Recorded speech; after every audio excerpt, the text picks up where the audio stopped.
Hello everybody, welcome back to another video. In this one, I'm going to show you guys how you can make a nice fish sandwich. Sometimes I like to use sardines. Sometimes I like to use tuna.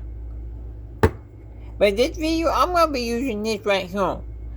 I don't really know why there's a key cap on there.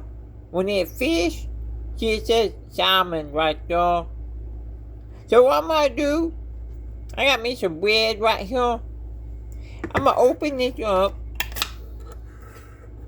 It's so good. And what I do, now I hear keycap.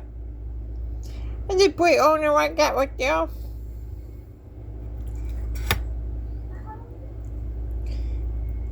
Like that. And somebody I like to put mayonnaise on here. But I smell it around like this right here. And I go like this. So good. Now, let me know what you guys think in the comments. I'm gonna take a nice bite of this.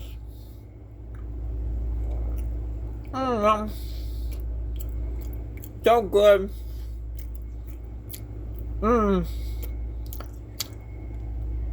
It makes good mushroom. Thank you all for watching, guys. And I'll see you guys next time. Bye.